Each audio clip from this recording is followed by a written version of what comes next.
Bom, então vamos continuar com a nossa gramática espanhola. Nós estávamos justamente aqui falando do modo indicativo. Na aula passada nós estávamos falando do modo indicativo e agora nós vamos falar do modo subjuntivo. Então vamos lá. Empleamos el modo subjuntivo cuando nos referimos a acciones que consideramos posibles, deseáveis ou dudosas.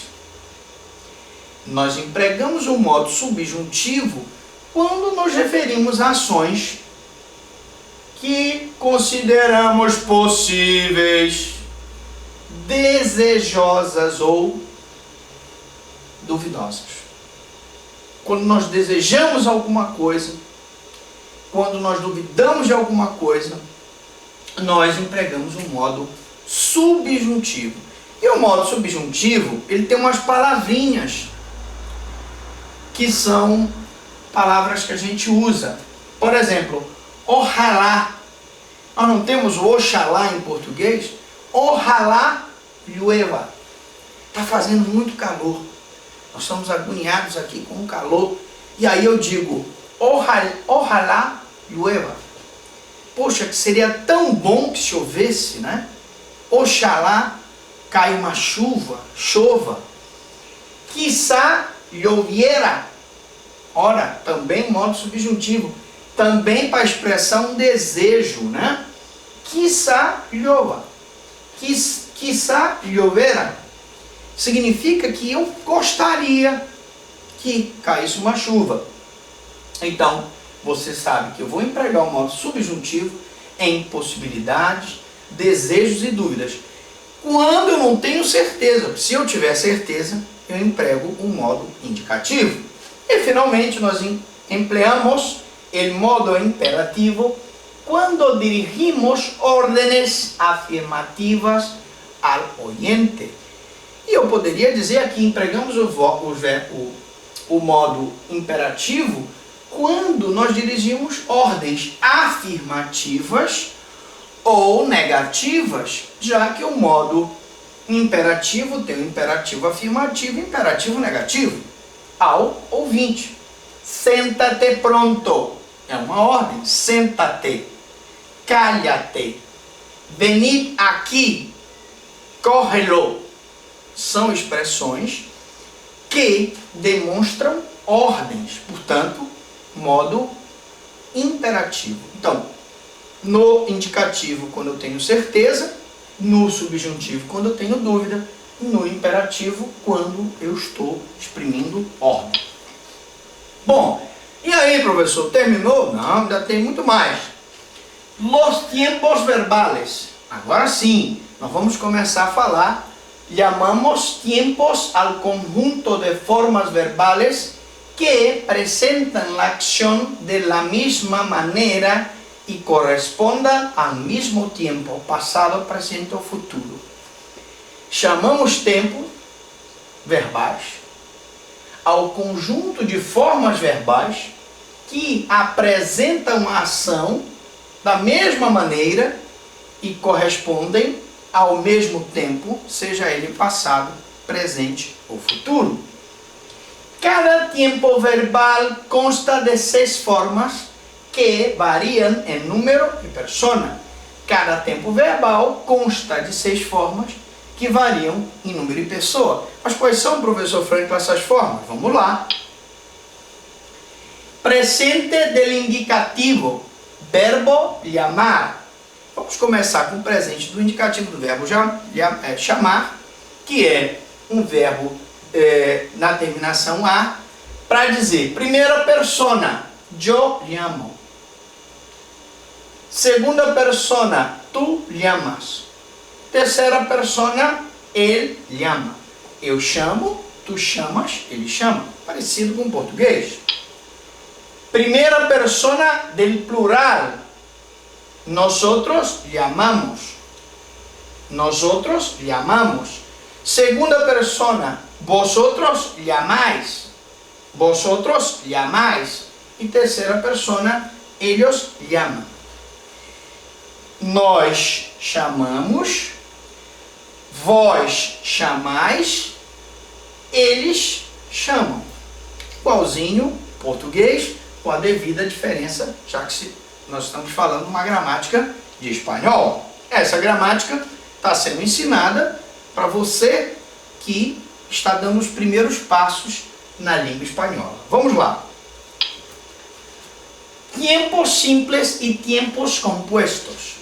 Nós temos os tempos simples e os tempos compostos. Las formas verbales simples constam de uma sola palavra. As formas verbais simples constam de uma só palavra. Por exemplo, llora ou lloraria. Llora é o verbo chorar. Llora é o verbo chorar, ele chora. Ou lloraria, choraria. Como ela é composta de uma só palavra, o tempo verbal é simples. Las formas verbales compuestas constam de duas palavras. Então, as formas verbais compostas constam de duas palavras. Una del verbo haber e el participio del verbo que queremos conjugar. Uma do verbo haver, são duas palavras. Uma do verbo haver. E professor, por que o verbo haver? Porque o verbo haver, em espanhol, é o verbo auxiliar dos outros verbos. Em português, a gente não usa o haver, a gente usa o ter, às vezes, né? Mas no espanhol, eu uso o haver, ou haver, e o particípio do verbo que queremos conjugar. Por exemplo, he llorado, havia llorado, he cantado, havia cantado.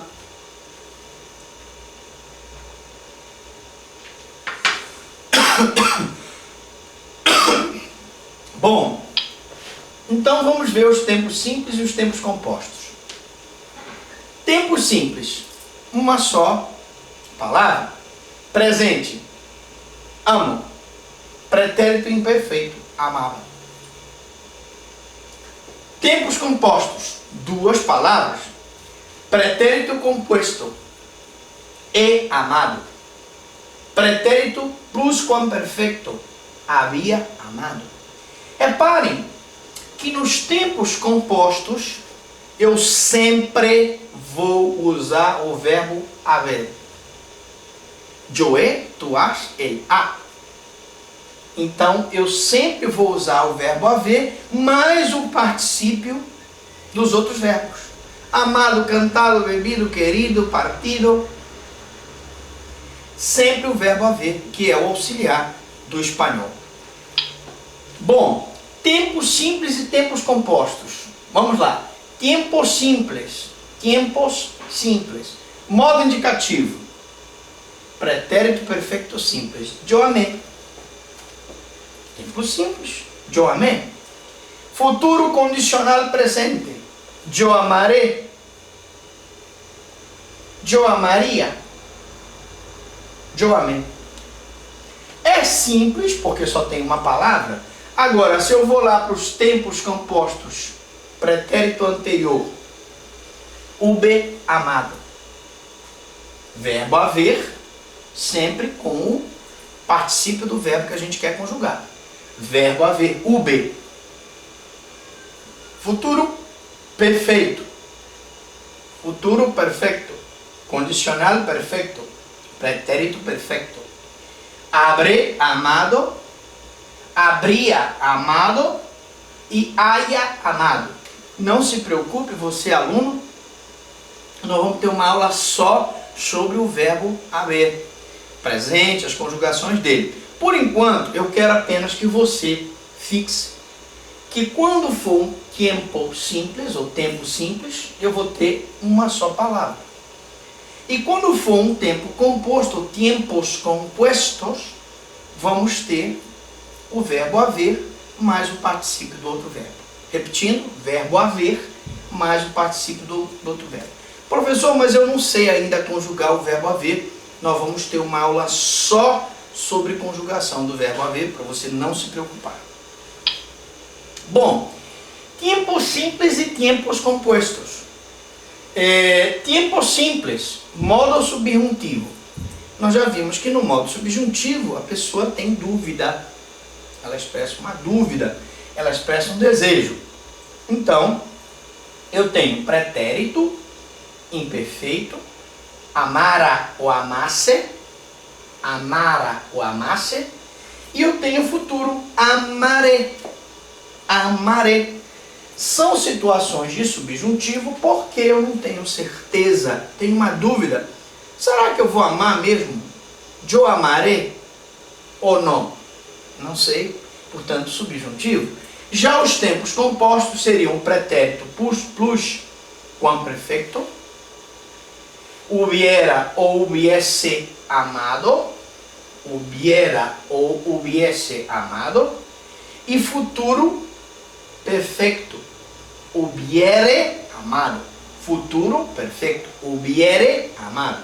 Professor, eu não sei conjugar o plus com o perfeito, eu não sei conjugar o futuro perfeito. Calma, nós não estamos falando ainda em conjugação. Agora eu quero apenas que você fixe que o tempo simples, um verbo, tempo composto, vai ter sempre o verbo haber e o verbo, outro verbo no particípio. Como é que estamos de tempo aí? Estamos terminando? Mais um pouquinho. Tempo simples, modo imperativo. Nós já sabemos que no imperativo eu vou sempre impor uma ordem, um mandato, né? No presente, ama tu, ame usted, amemos nosotros, amais vosotros, amem ustedes. Muito parecido com o português. Vamos repetir de novo? Ama tu, ame usted, amemos nosotros, amais vosotros, amem ustedes. Ama tu, ame usted, amemos nosotros, amais vosotros, amem ustedes. Se fosse o verbo cantar, canta tu, cante usted, cantemos nosotros, cantais vosotros, cantem ustedes. Veja, simples, como no português. Tempos imperfeitos e tempos perfeitos. E são tempos imperfeitos e tempos perfeitos. Você que está estudando gramática espanhola tem que saber. Tempos imperfeitos são os que apresentam a ação sem acabar. Os tempos imperfeitos são aqueles que apresentam a ação sem acabar. Los niños construíram um castillo de arena. Os meninos construíram um castelo de areia. Então, tempo imperfeito, porque está, os meninos construíam. Eles não disseram, os meninos construíram. Os meninos construíam. Então, um tempo imperfeito. Ainda estão construindo o castelo de areia na praia. El verbo construían nos informa de uma ação que não sabemos se acabou. Então aqui eu tenho uma ação que eu não sei se acabou. Tempos imperfeitos. Todos os tempos simples, salvo el pretérito perfeito simples. São tempos imperfeitos, todos os tempos simples, exceto o pretérito perfeito simples. E tempos perfeitos são os que representam uma ação já terminada. Os tempos perfeitos são aqueles que representam uma ação já terminada. Dá tempo da gente dar o exemplo? Dá tempo? Vamos lá? Los niños construyeron um castillo de arena. Ora, aqui eu estou dizendo, os meninos construíram o castelo de areia, daí porque aqui está uma ação acabada e definida no passado. Já terminaram de construir o castelo. El verbo construyeron nos informa de uma ação que já acabou. Ora, o verbo construíram nos informa de uma ação que já acabou. Então, são tempos perfectos, todos os tempos compostos e el pretérito perfeito simples. Todos os tempos compostos e o pretérito perfeito simples são tempos perfeitos. Tá certo? Ainda dá tempo, a gente vai para outra aula aqui. Vamos continuar? Tempo verbal e tempo real. Tempo verbal e tempo real. Tempo verbal e tempo real.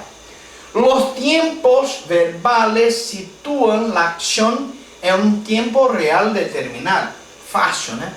Os tempos verbais situam a ação em um tempo real determinado. Y las formas del presente se refieren a acciones actuales. Las formas del futuro se refieren a acciones venideras. Y las formas del pretérito se refieren a acciones pasadas. Ora, o presente se refere a ações atuais. O futuro se refere a ações que ainda estão por vir. E o passado se refere a ações passadas. Tranquilo, tá? Só para a gente terminar aqui, muitas vezes, sin embargo, los tiempos verbales com um valor distinto do tempo real que corresponde. Então, na próxima aula, a gente vai explicar os tempos verbais que não correspondem ao tempo exato. Portanto, a gente vai falar para você dos tempos verbais que não são perfeitos, dos tempos verbais imperfeitos. Mas aguarde na próxima aula. Eu vou pedir para você dar uma curtida aí no nosso canal, compartilhe essa aula, faça a sua inscrição e faça a nossa pergunta. Alguma dúvida, alguma pergunta?